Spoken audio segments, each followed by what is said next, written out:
so that we could actually, edit it out, scrub that out, and Right. then I'm stuck there holding an empty mic and have to start, and I don't know how, except to try to do a bad radio impression. I see. Well, I think we have a well-defined target in mind today, don't we? Yeah. We're coming after the libs. We got you. You and your adrenochrome. Or, I mean, that's probably, that word is sort of tired, maybe, throwing around, especially when it comes to stuff you and I might listen to. But it's true. I have conversations with folks, well-meaning, intelligent folks that are sort of sure that, oh yeah, this or that'll come around. Battery technology is getting better. Yeah. Fusion's just around the corner. I haven't heard anyone mention that, but I have heard optimism about wind and solar. Yeah. Renewable energy, right? Yeah. We got to go green. An alternative, green energy. Of course. The scientists will figure it out. Yeah, wind and solar. We can power all of civilization with wind and solar because global warming is bad, and it sure is. Mm-hmm. We got to get off these fossil fuels. Yeah, and the fossil fuels are, we're kind of getting off of them almost by accident, just by burning them up. Well, I mean, we don't burn a lump of coal for no reason. We do it because it warms a little bit of air, and then we warm some water with it and make some steam, and then right, wiggle some electrons with it, and power our civilization with it. But you can only burn it once. So the fossil fuels are going away, whether you're a green or whether you're a coal miner. Mm-hmm. You can only burn a lump of coal once, or a barrel of oil once. Right. So, well, this renewable stuff sounds nice. Well, we've always got the sun, and the wind will keep blowing. Yeah, you better get it renewable if you're actually. I mean, nobody debates calling it fossil fuel, right? Nobody says, well, it'll last forever. I don't think anybody actually believes that, but you can make the argument. Okay, 4 billion years of the sun is pretty good. We're going to evolve into something that's not human beings if we last that long. Right. So the sun will go out. Let's call it renewable. Let's say it's infinite. Why not? You might for our purposes. For all intents and purposes. Yeah. All like the future of human civilization, even 70,000 years from now, is so inconceivably beyond our ability to even imagine it that let's call it infinity. Mm-hmm. Nobody's. But you start talking to geologists, you start looking at things of depletion rates of coal seams, of oil fields, of natural gas pockets, and you do the simple math problem of like production to depletion times rates, and just do the math. And peak fossil fuel is here now. You look at the United States and you say, how many equivalent barrels of oil does the United States use a year, and how much does it produce? And you say, when will it reach zero? And you're starting not to look at about 70,000 years, what we just mentioned. You're talking a decade. It's getting real close to a single human lifetime. This wasn't the stated aim, and we've had this conversation before, but I have the same question I may have asked before. You say these things with such certitude and confidence, but even though you said, well, everyone agrees that we know these things are finite, if I bring it up to somebody, they sort of pretend that it might as well be infinite. Like, yes, I'm not so blinded that I'm pretending that this is not a finite resource, but they treat it like, well, that's 50, 100, 300, Like, The technology will you say 10 years, but then you might bring it up to somebody who might agree that it's a finite resource, Right. but that's way down the road. It might as well be infinity. That's the argument. That's the attitude. Yeah, it is. And that's the argument of like that you find in good company, in like the consensus opinion of like the common consensus is like, yes, of course it's finite. Of course it will not last forever. We're not making the scientific argument that nothing does, but yes, of course it's not an infinite amount of coal in the ground. But here's the rate of technological advancement, and it will be able to outmatch the rate of depletion. Right. And the geologists themselves are like, sorry, no. Yeah. Folks, Do you think this sort of either unwillingness or inability to even countenance the actual short-term reality is just sort of a just sort of a consequence of the fact that the civilization and culture we've built is completely reliant upon fossil fuels? Yes, anding. It's also that I think deep down people kind of feel in their guts that something's wrong, and they're not exactly sure why.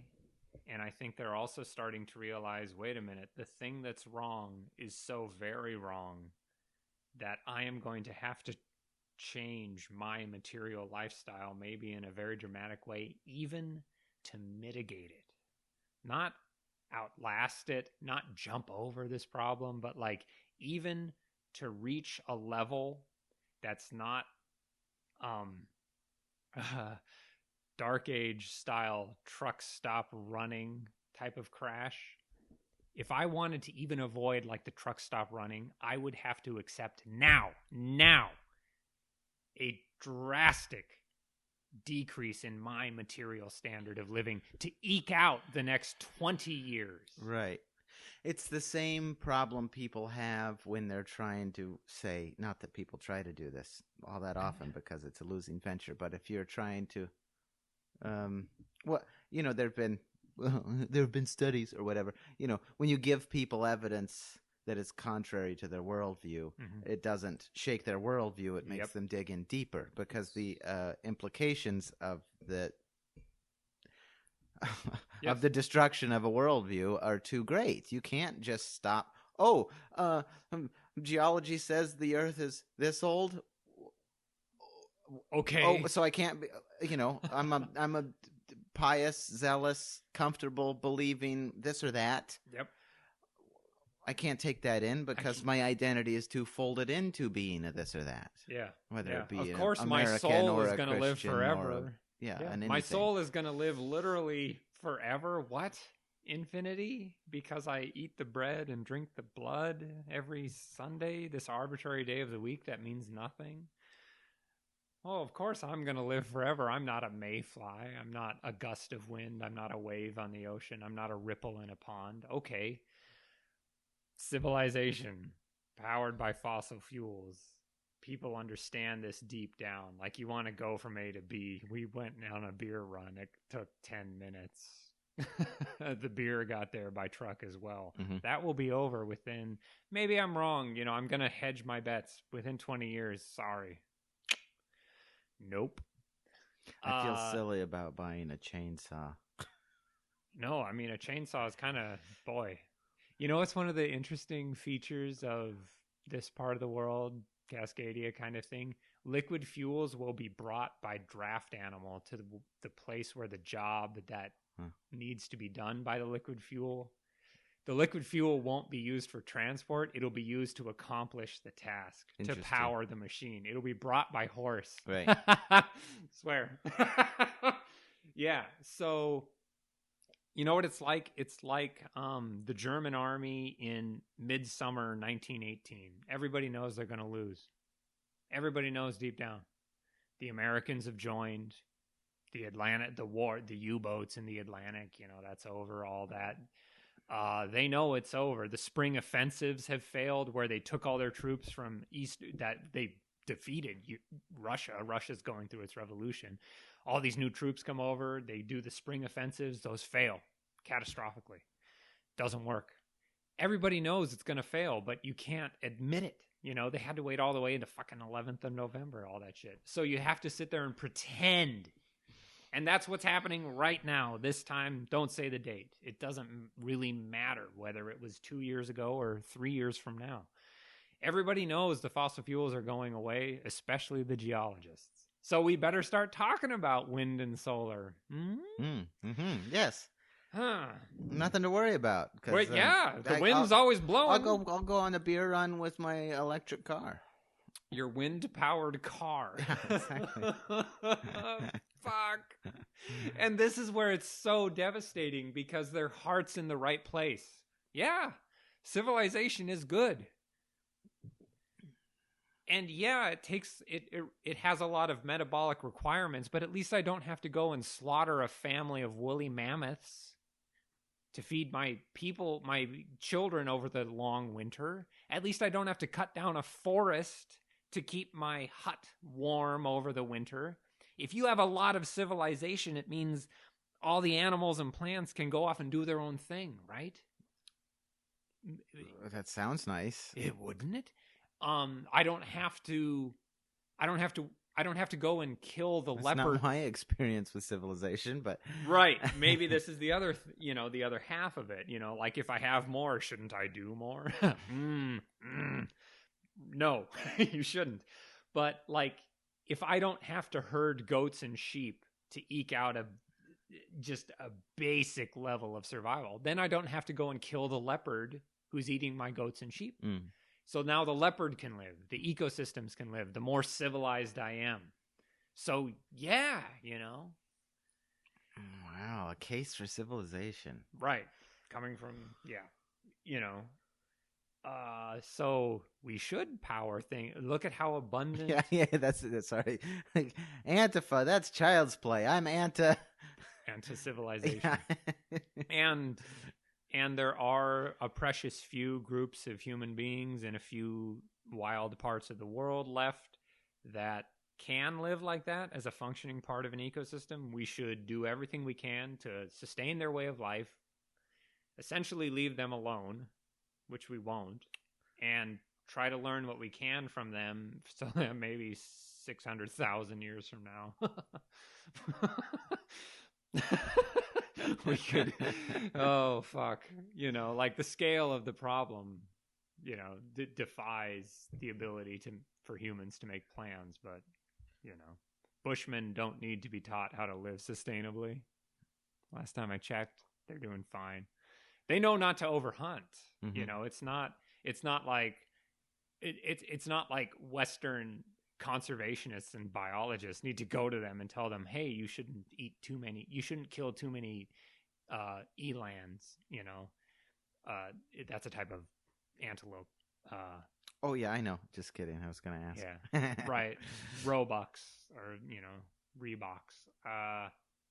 They know they have cultural institutions in place, deeply, deeply embedded in their culture, not to fuck up the ecosystem that they depend on. Right.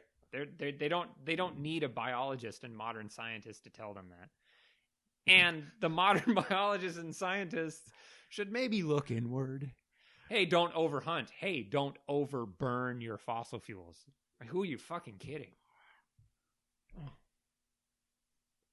Here we are, confronted with peak oil, peak coal, peak natural gas, and by the way, you shouldn't have been allowed to use them in the first place because the carbon dioxide was going to destroy your climate. Holy fucking shit. It's over, essentially. Like, the climate change thing is baked in. Like, get used to more summers like summer of 2020. Just, hey, smoke over an entire continent. So, wind and solar. Yeah. You better do something. I can't wait until we're off the fossil fuels and have wind and solar. Yeah, it can't do it. What's the problem? Oh boy, it's diffuse. It's all over the place. the problem. Yeah, that's the problem. That's the crux of the issue. Yeah. So much wind and solar all over the place. How do you catch it? Your system of catching it also has to be diffuse. Okay. Sure. Sure. What's the problem there? Oh, just build enough wind turbines, windmills, And solar wind panels. turbines, and solar panels. Yeah. What's All over the place. Yeah, just build diffuse. them. Build them from Rare earth metals and plastics and copper, maybe a little bit of gold. Yeah. Silica. Probably so. Yeah. Yeah, so if you need to catch a very diffuse and very low intensity energy source, you have to build a system that equals that energy source in its diffusiveness. So you need to be wide. Yeah, wide and very shallow. Wide. Very wide, yeah. Very shallow. Oh, this is such a weird image in my head, but I just remembered seeing something about the first human-powered helicopter, basically. Oh. There's a guy on a bike in a big old warehouse, but the rotors had to be humongous. Oh, yeah. Just to float a little bit, and they're rotating pretty slow. Very but slow, yeah. Sure, that human got off the ground in his pedal bike helicopter, but the rotors were humongous. Yeah.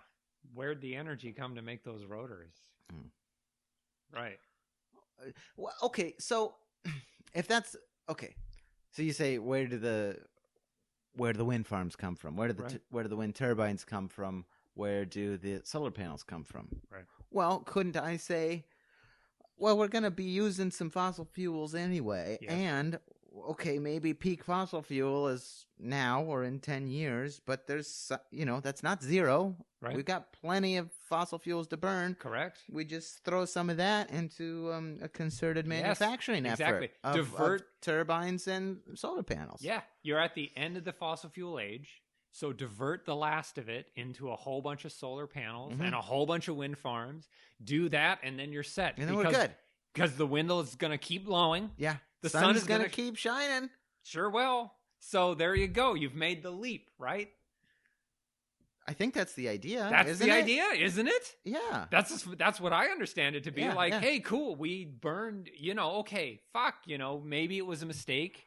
Maybe 50 years ago or 70 years ago, we should have started on the wind and solar, but okay, we didn't, but let's go. It's also such a funny thing, like even if you could make the case that it was practical, but it's sort of a funny, shameful thing to be like, yeah, we never should have been burning this stuff, but we're going to have to burn a little more to make these solar panels. To make the leap. Yeah, exactly. To make the transition. Yeah. Yeah. You sort of have to offend the gods one last time or something, Yeah. This is, yeah. Yeah, I need to sin one more time. Yeah, exactly. I know. Yep. So that I can stop sinning. Be but just redeemed. this last sin. Yes. Yeah. To make it over the hump. Yeah. Yeah. I have to kill this guy to get into the city to save the. I don't. Right. Yeah. I've been philandering all my life. I need just one more hooker. I need one more bump of coke. I need one more hooker. So that I can found a mission. Yeah. I can and save the give orphans. People the good news or something. Yeah. I'll repent after this. I think that's St. Augustine. Please help me, O Lord, but not tonight. Yeah, clever dude. Yeah, he was. So what's the problem there? What's the problem? Get over the hump. Right. And then the next time we have to make another solar panel, we can use the electricity from the sun. Yep. Yeah. From the sun and the wind, which is also from the sun, I guess. Yeah. I mean, everything. Technically. Obviously, ultimately, everything's from the sun. Even the sun came from other stars. Our particular planet. But whether it's chemical or not, No, fair enough. Yeah. But, yeah. The oil came from the sun. Right. From diatoms in the sea. Yeah, it's concentrated solar power. That's what it is. Makes sense to worship. If you're going to worship anything. I mean, try to explain it with anything other than science. Boy, you do end up with something worth worshiping. hell, even with science, like, what the fuck? A giant fusion furnace up there. Yeah. Up. Hey-oh. Yeah, okay. That's an argument that you can actually have, right? Unlike the argument for fossil fuels lasting forever, we just need to dig more. No.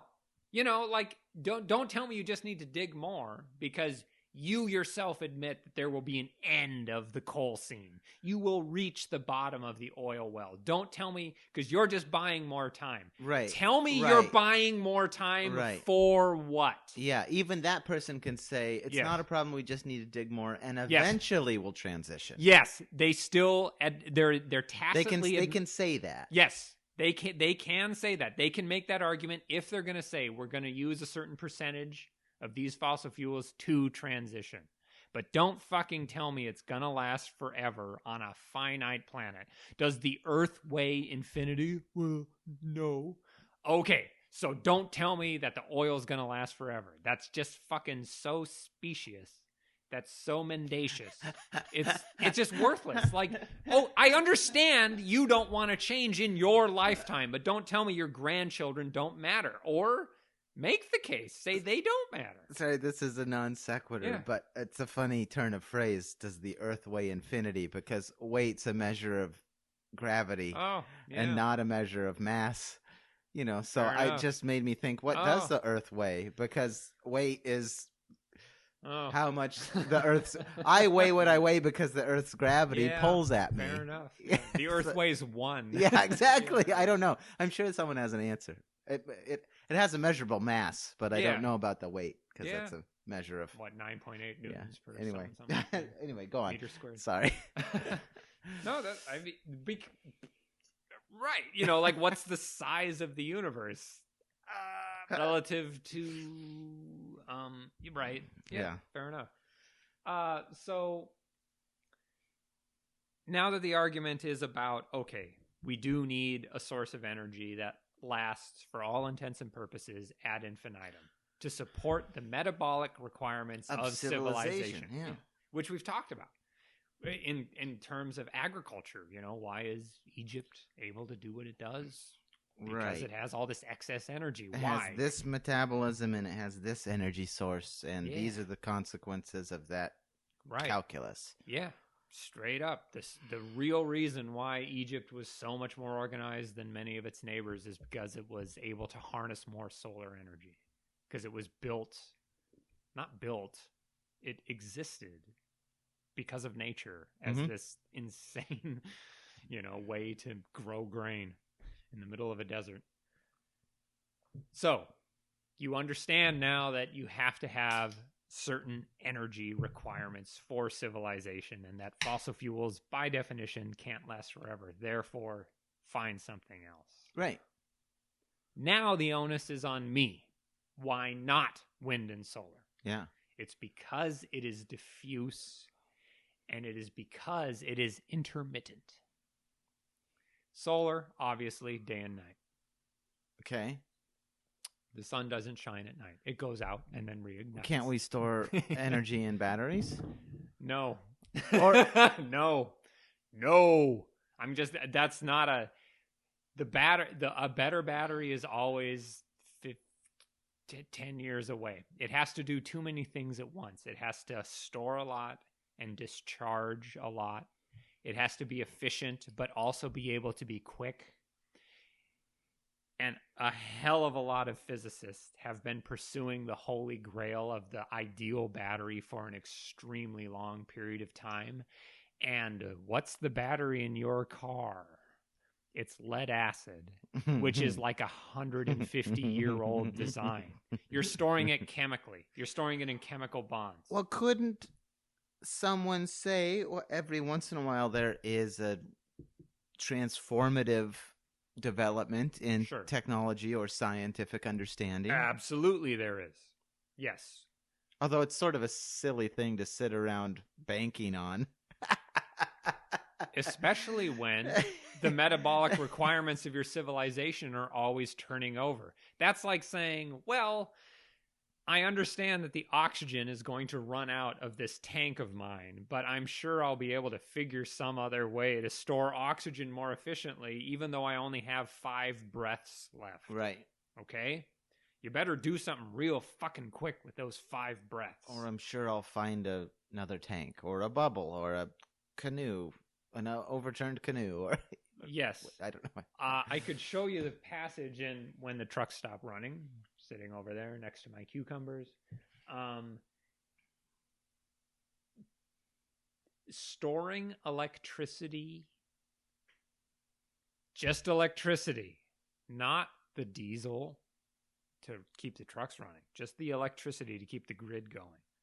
At the scale of municipalities, to keep a hospital going, babies in ventilators, old people dying of coronavirus on ventilators, streetlights running, that sort of thing. When you start talking about storing electricity on that scale, the amounts... Right. You want to keep a city here's going. the intermittent problem. I see. Because we don't store it that way. No, we do not. We draw from our sources We draw from coal, natural gas, hydro. The storage is the fossil fuels. That's correct. The storage is in the fuel burn itself. them as needed. We're not storing. It just goes from the power plant to where we need it, ideally. Right. So rather than, the wind's blowing now. Yeah. All this energy, the sun's shining now, all this energy, we'll just put it somewhere until we need it. So you're saying we don't do that right now. It's completely different. Correct. And according to you, not feasible. It is utterly unfeasible at the scale of cities, municipalities, and industry to make the material goods that you also need. What's funny is, and this was a long time ago, but my first memory of hearing someone reference molten salt, it wasn't in the context of a reactor. It was in the context of solar panels. Yep. Store the heat. And I thought that was interesting. That sounded cool. Store heat. Oh, we'll put all these solar panels in the desert and we're not talking about batteries. We're using the heat to melt salt and store the heat inside of the salt. Insulated pretty well. It's sort of there for us when we need it later. I thought, absolutely. That's interesting. Yeah. No, I mean, I'm all a fan for storing heat in molten salt. Mm-hmm. It's a really good way to do it because molten salts have an extremely wide range of liquid temperature.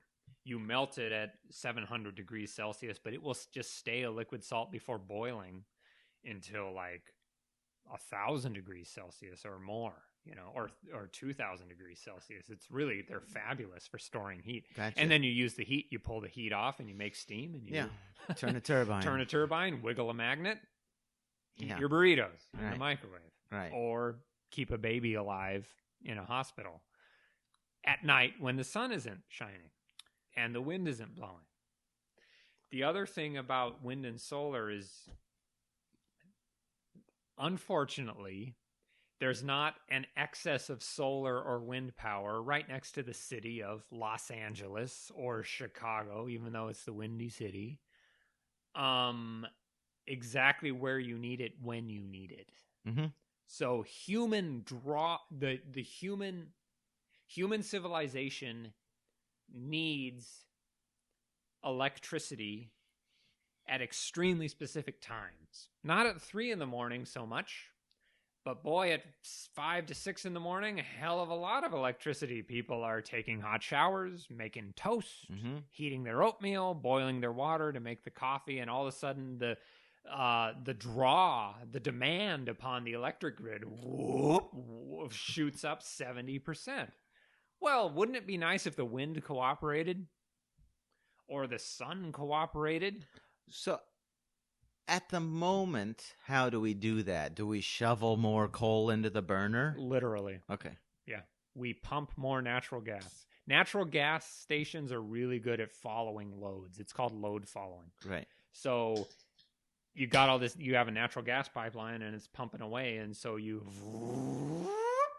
fire up a natural gas plant, and all of a sudden Chicago is humming. New Right. York City, New York Stock Exchange. And it's predictable, and so they know when they need to put this much in and that much in. And Yes. Yeah. It's one of the world's most complex machines is the electric grid. But it is, I mean, although it's sort of, in a way it's automatic, it is sort of a manual load follow, right? Humans, that these cities and these people are going to draw this much at this time, so we pump more whatever's into the burners at this time. Well, it's funny when you say manual, yeah, by humans. Humans have to make the decisions to load more coal. Right. This distinguishes it from actually the molten salt reactor we've referenced. It Right. automatically Automatically which load is just follows. utterly fabulous. Oh my fucking god! But And it let's doesn't not even get into that. yeah, it doesn't even require like some complex integrated chip or quantum computer. It's You like, you could probably build a molten salt reactor actually literally manually. With not even digitally. yeah. Oh man, analog. Right. Yeah, Right. you probably could. I mean, the same way that we've had a few neat inventions like that. I can't remember what they're Dude. called, but Venturi carburetors or whatever. Yeah. Where like It it's is. a mechanical sort of fairly inert but perfect. Well, not perfect, but I bet there's a future the feedback. where molten salt reactors are almost a black box. Like, yeah, we pull our heat out of not our electricity, our heat. We pull it out of there because we built it so well and Mhm. fine-tuned it so well. It's like, yeah, well, unlike wind and solar, where it's like, hey, cool, the wind is blowing super hard, middle of winter, middle of fucking Iowa, very far away from Chicago. All that energy, what do you do? How do you get it? How do you store it? Where do you put it? How? This is the problem. It's diffuse. It's all over the place. It's not where you need it. I see. It's not where you need it. And not only is it not where you need it, that's the diffuse part of it, Right.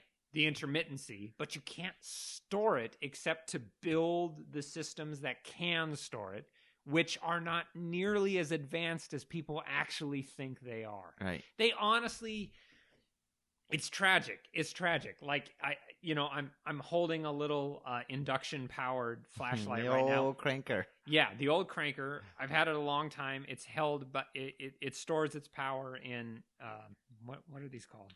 Not inductors. Jesus Christ, I forgot the word. Capacitors. It's Mhm. stored in capacitors. You Mhm. can't do that at a municipal scale. Capacitors are fabulous at a small scale. And the average person, because of media, because of a story we've been telling ourselves in the media mostly, not by physicists and people who really understand it, have been going, oh, look at all the solar energy that's landed on the Sahara Desert every day of the year when the sun is shining, And they go, oh, they transliterate the experience of charging their cell phone or their flashlight or turning on their car with a battery and go, I could do this too at the municipal scale. It's not true. That's where the real division lies. You can't do it. It's too much. It's far too much, and it needs to be far too steady and predictable. What are you going to do? Have a city that the streetlights run intermittently? There's a whole Simpsons episode where they live intermittently. I think those folks, the writers, knew about it and were trying to inject that, and the knowledge of intermittent living is not living at all. What are you going to do? Only be able to use your oven between 2 and 3 p.m.? What are you going to do if your fridge can only run 7 hours a day, or your freezer? Intermittent living is not civilization. It's not.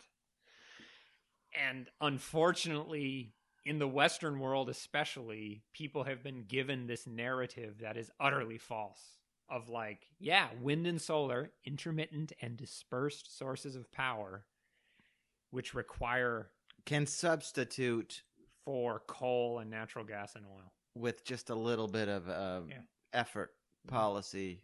We can tweak around the edges. If we have a little bit of wind, if we have wind and solar, we can replace oil. Are you fucking kidding me? Do you know, like the quantity, if you actually start to do the math of like BTUs of energy available in a barrel of oil in terms of what it can do. And remember, a barrel of oil shines day or night. If you start doing the math of like what a barrel of oil is worth to a field of solar panels or something, the numbers are astonishing, you know? And the thing is, a barrel of oil is already concentrated solar energy that is storable and doesn't ever go bad.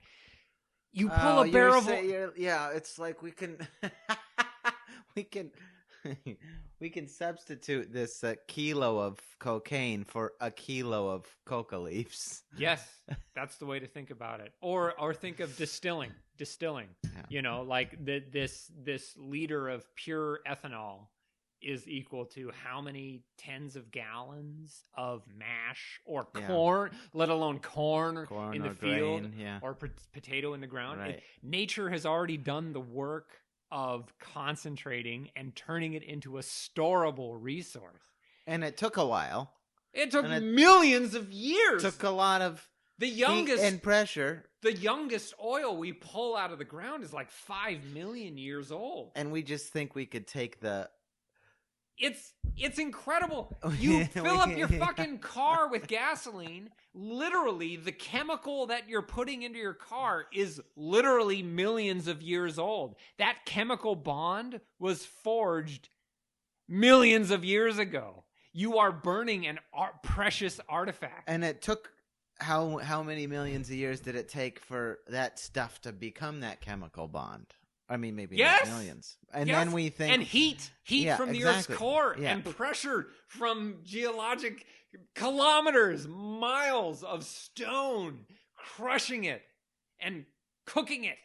And we're pretending and we're like, we can practically substitute the raw solar energy for the millions years refined solar energy. Oh, I'll make up for it with a fucking battery or a capacitor. Are you fucking kidding me? Think of it this other way. Imagine if you were given the task of recreating the world's fossil fuels before humans started burning them, that amount of energy in the ground, using wind and solar power. How long would that take?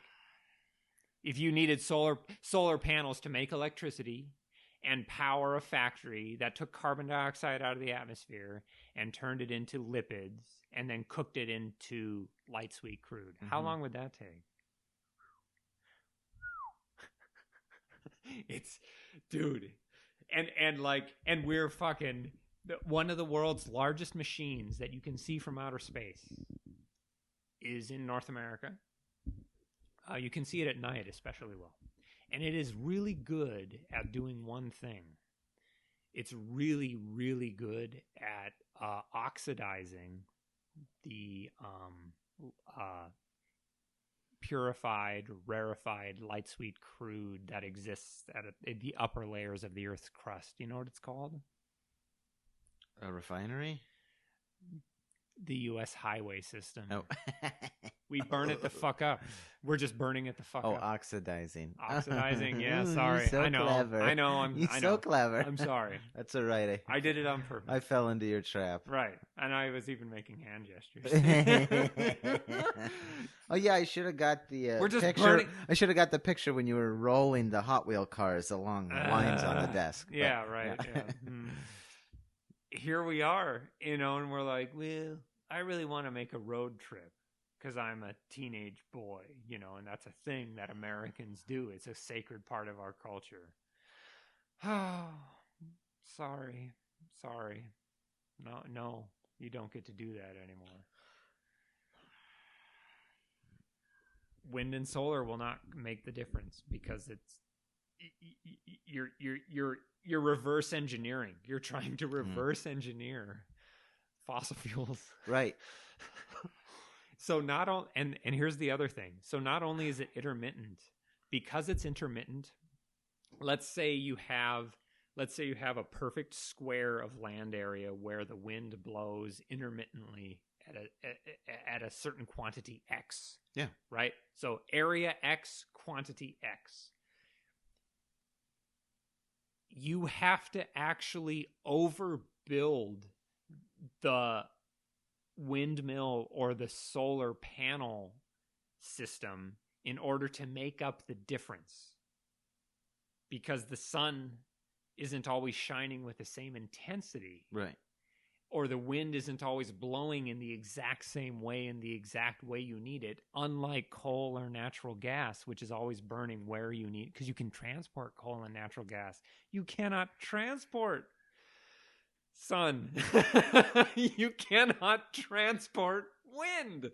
Last time I checked. Didn't Odysseus have the wind in a bag or something? I don't remember that. I think he did, yeah. That's pretty good. It was given to him by a goddess, and then he opened it up and unleashed a storm or something.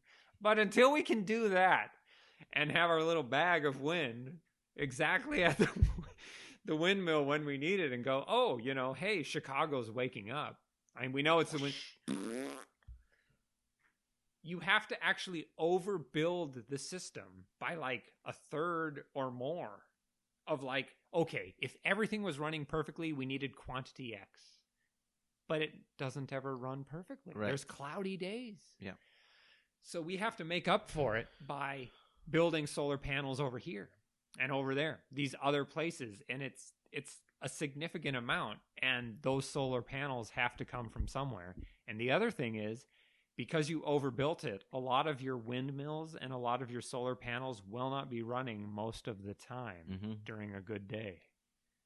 So they're just a drag on the economy. Like, well, sun doesn't shine very bright in Canada in the winter. So the solar panels we built for the summer. Well, truck them around. Sure, bro.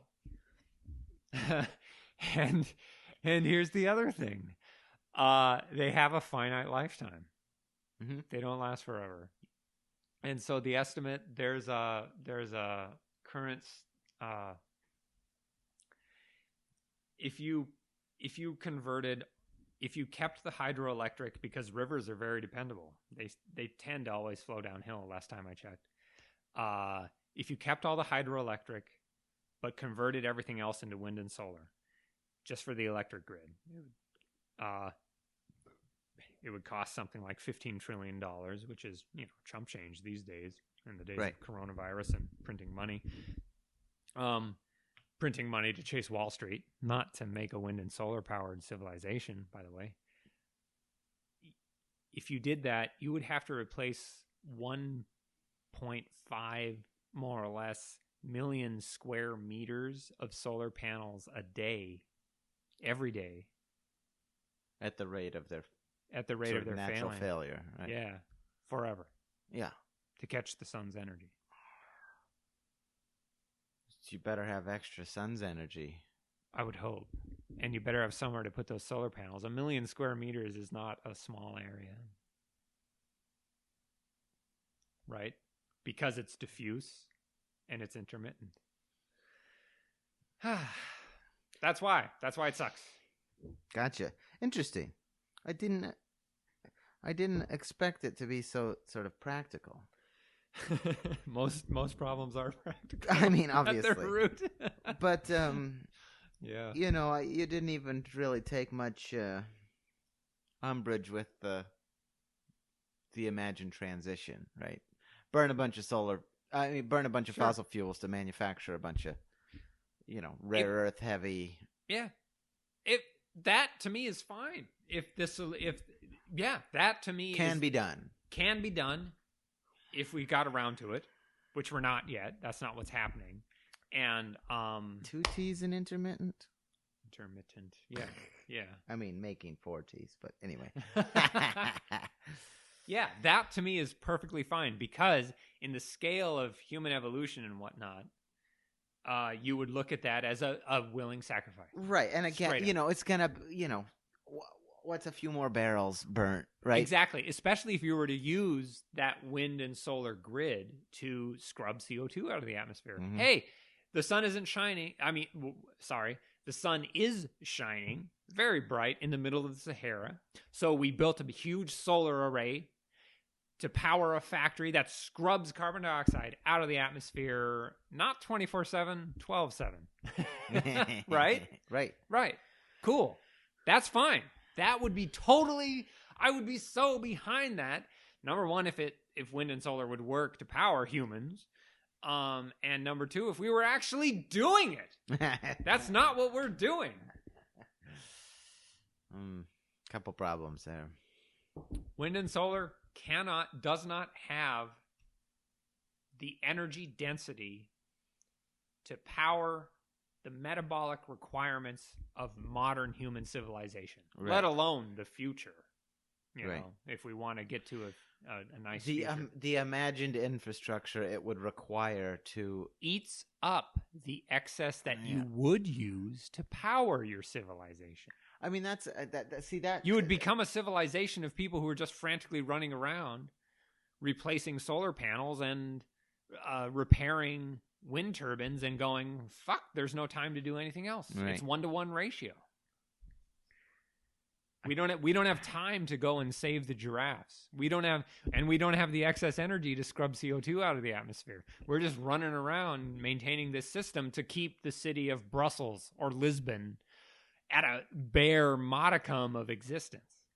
Yeah, we know there's tons of solar panels and whatnot, but fuck, we spend all the energy making new solar panels and making new windmills because it's a diffuse resource that we're trying to concentrate. And moving them around with, you know, the like you said, the energy density. I mean, if we're trying to move anything with orders of magnitude less energetic, you know, this many hours of sunshine right. on a solar panel that I can plug into my electric car, right? Where I'm used to millions of years that use done the heat work and for pressure you. and Yes. making the good stuff, right?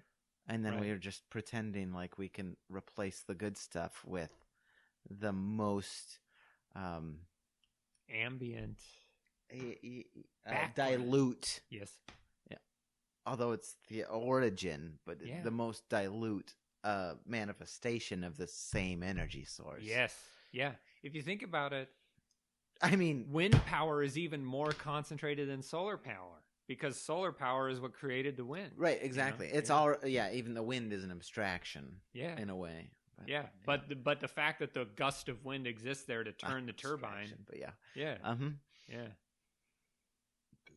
So,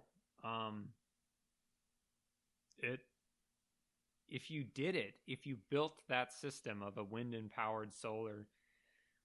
solar powered civilization, it would be at a drastically lower level of energy availability per person, which is another word for poverty. Yeah. I mean, I don't want to be a really rich person. I enjoy the riches I have. I kind of wallow in them. But if you want to really talk about long-term survival of the species, you need to give people a rising standard of living, not a lower one. You want to, I mean, except for the Bushmen. Don't give them iPhones. Yeah, they're fine. Yeah, fuck them. Jesus. Yeah, they have richer lives than we could possibly imagine. Oh my god.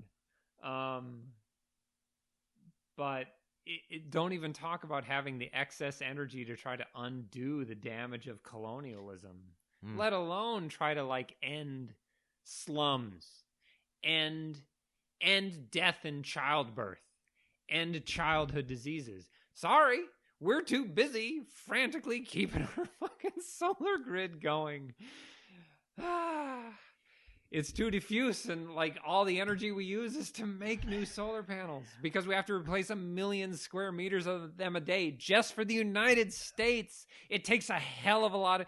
Look, you talk to me about a bar of iron or a sphere of iron. Do you know how much fucking work went into that sphere of iron, pure iron, digging it up, getting the impurities out, smelting it, melting it?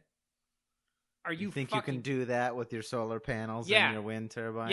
Yeah. They talk about the ALS challenge, pouring the ice bucket over you. Here's one. Here's a challenge for you. Make the ice. You have to make the ice as a person, pumping like bellows over like a cooling system, old like medieval style technology, because that did exist.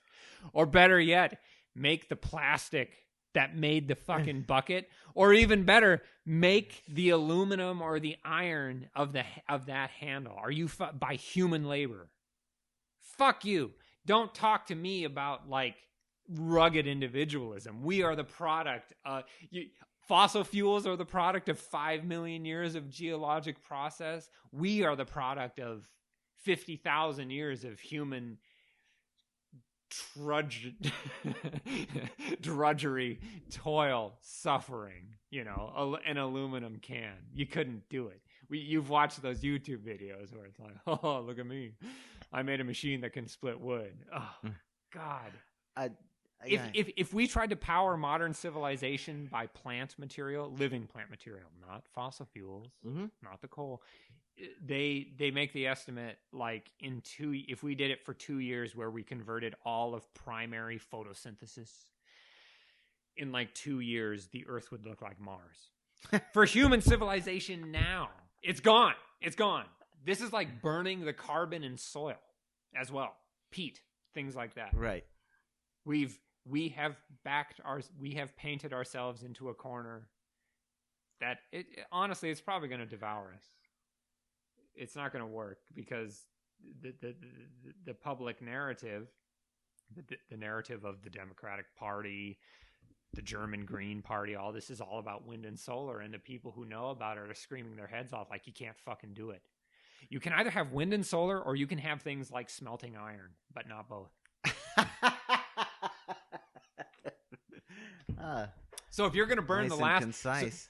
So if you're going to burn the last of the fossil fuels to power things by wind and solar, you're going to have to look at the end of manufacturing things like solar panels and wind turbines. So you still have to reckon with and it's too light of a word, but a transformative change in largely civilization, small scale lifestyle expectations about what your civilization offers you, yes, etc. Hot water whenever you want it, lights on at the click of a light. So you're saying, it can be done. We can transition, but yeah, holy fucking shit. Get used to your bicycles. Yeah. And we haven't even touched on how much energy is in liquid fuels, because you still have to have a transportation network to get your sick person to the hospital. And to get all your scurrying little maintenance techs to the solar panels. And your nurses and your doctors to the hospital. And your maintenance techs to the wind and solar panels. Yeah. Wind turbine solar panel. Yeah. The guy who's going to make the silicon, which is a component of the solar panel, has to get there. It has to get there.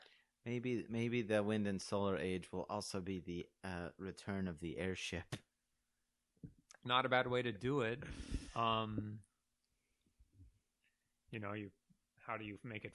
Helium is rare. Hydrogen sucks, and heat costs energy. Yeah. But yeah, like really slow, like railroad, really slow moving railroad, low and slow. Boy, it makes me. Years ago, I found this dumb little game that it's developed by some, I can't remember, some right, but it's not Settlers of Catan. It's not Settlers of Catan. It's not. In fact, it's a mobile game. It's all about gerrymandering. Oh wow! And it's very well designed because it's very simple. There's like one mechanic.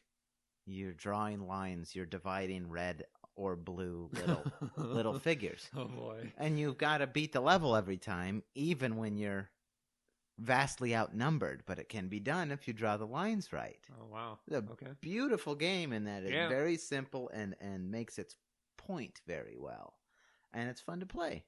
But I want to see an RTS that in a well-designed way elucidates the diffuse, intermittent impracticality, with numbers. I'm always thinking about RTSs for some reason. Well, right? they're good. They're good. Yeah. But you can put Resources you can versus put output. values on things, and then there's a game there. Yeah, invest in wind and solar and see what happens. I mean, I hate to try to, It's like backwards Age of Empires. Yes. You start. That's what collapses. You start in the industrial age, and you go back to berries. Despite all your grasping and clawing. We are in the stage of grasping and clawing, and it's literally happening right now. This is why they have to print money to inflate the stock market. The stock market used to be supported by increasing returns on fossil-fueled growth. Now they're based on diminishing returns on fossil-fueled growth because the fossil fuels are in diminishing returns. The fracking boom is ending. All this shit, all these desperate half measures they're throwing into the furnace as the ship's boiler cools down. Collapse is a cooling down of your economy. Oh, fuck. And, we mentioned before, we talked about the molten salt reactor. Okay, you want to talk about the Earth's geologic processes taking solar power stored in lipids from sea diatoms and little creatures, cooking it and compressing it. Hey, you know what is more intense than that? A supernova. We talked about that. Right. This is thorium and uranium. Right. Also sitting there in the crust. We didn't exactly talk about them right next to each other, which is actually kind of fun. This completely long-term, high-pressure, high-heat process that results in very slow results in this really nice stuff. Light, sweet, incredible. Crude. Light, sweet, crude. Next to, there's another way that energy gets springs get wound up. Yes, stored in energy. Like you can.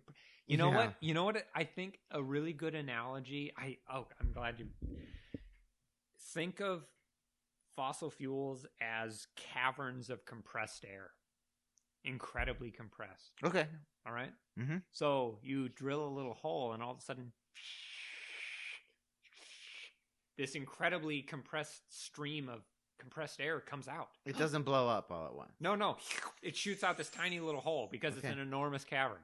Okay. And you go, oh my God, and you stop it, and you go, wait a minute, I can run engines off of this compressed air. Yeah. So I'll sit there and I'll hold something like a propane tank kind of looking thing, and I'll hold it over there and I'll fill up my propane tank and then I'll go run a whirligig or a tractor or a car or a steel mill or a hospital and a dynamo. I'll make electricity out of it. Right.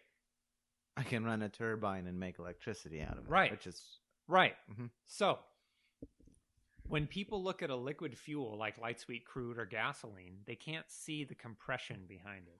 But if they think of it in terms of compressed air, they realize, oh, wait, it's always the pressure in the cavern has to be getting a little less every time. Right. Every pound per square inch. Every time you go, yeah, and fill up your little scuba tank to take it somewhere else. Correct. There's a little less pressure in the cavern. There has to be, right? Because that's intuitive. We know how. Yeah, we've all played with balloons. Right. So, what was the beginning of the fossil fuel age?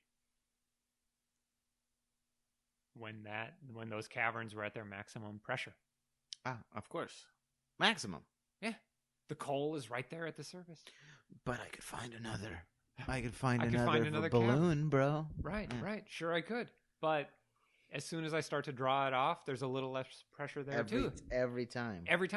That is intuitive. But if you show somebody a gallon of liquid chemical energy storage, like gasoline, they go, well, it's the same. And you go, well, no, it isn't.